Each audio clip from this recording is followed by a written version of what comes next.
So for our purposes here, for this particular lecture, I have gone ahead and unminified the HTML code. That'll make things easier for you to see and to read and to understand. JavaScript, just the general box here is ticked, not excluding anything. And CSS is also ticked.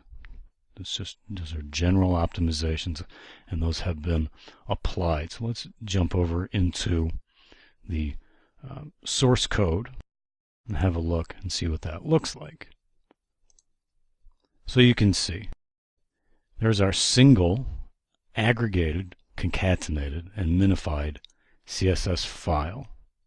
It's all smooshed together all the way down to the bottom. Also, we have our concatenated JavaScript file, which is also minified, smooshed together. All the spaces are removed. So that's fantastic. Or is it? Let's run a test and see what we get.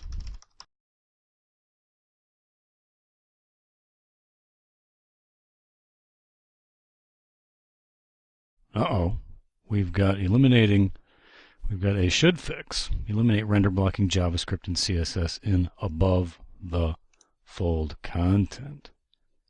And look what it is. It's our single aggregated, concatenated, and minified CSS file. So we don't want that either. See how much that affected our mobile grade? We're still all right there for desktop, but I mean, even that could be better. Remember, we want these grades to be as high as they can possibly be. But for mobile, it makes a really big impact. So how do we get rid of that? Well, we're going to do CSS first, and we're going to do JavaScript later. Our first option to get rid of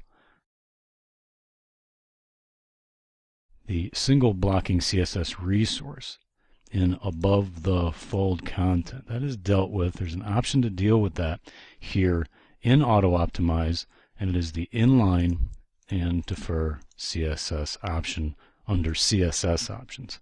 See here, inline, above the fold, CSS. So once we tick that, we are given a text box in which to enter our above the fold CSS. Well, AJ, what in the world is that? Well, that is a fantastic question. And it stumps a lot of people that attempt to use this feature. Don't let this intimidate you, however, though it is actually extremely easy to use.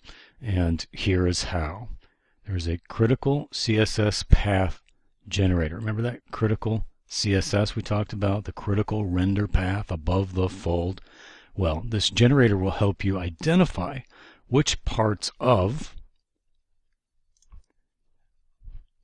this single combined, concatenated, and minified CSS file are critical to rendering everything above the fold. And by making use of the inline and defer option, we will inline everything critical to rendering everything above the fold, and we will defer the remainder of that gigantic CSS file. So I'm going to show how do we use this file in this generator. This generator, I will include a link to this obviously in the addendum to the section. So how do we use this? Well, easily. We go back into our source code, okay? And we have this single combined CSS file here, that style sheet.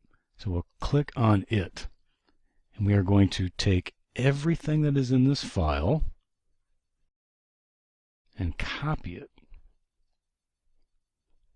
all the way down. Copy that, go back into your critical CSS path generator, and enter the page for which you wish to create your critical path CSS, which will be your full CSS, everything you just copied, everything I just copied. We'll go in here, paste that. It's all in there. And you click Create Critical Path CSS.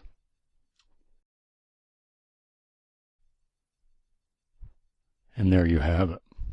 So you can see that we went from over 200,000 characters all the way down to just over 12,000 characters.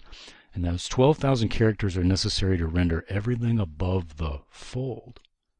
So we'll take that and copy it, go back into Auto Optimize, and paste that copied critical above the fold CSS into the text field. After you do so, save changes and empty the cache. Don't forget to empty your W3 total caches as well. And go back into your site's source. Actually, you want to go back to your site, do a hard refresh. Remember, you were using an incognito window. See this guy in Chrome. Do a hard refresh. Check out the page real quick, make sure everything looks as it should look, and it does. And go back into the source code. And you see here everything that we copied. Oops. Everything that we copied from here and subsequently entered in the inline and defer CSS text field now appears in our source code as critical above the fold CSS.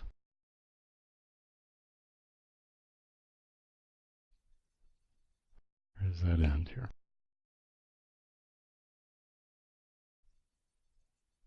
Style ends there. So you can see that no longer do we have that single render blocking HTTP request file for our CSS. Everything that is necessary to render above the fold content has been inserted in line, and then the CSS file, the remainder of it,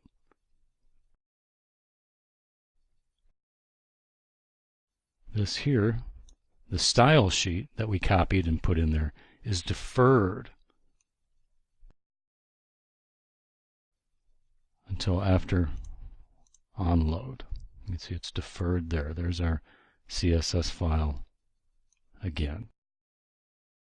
So let's see what kind of result this gives us if we go back to Page Speed Insights and rerun this test.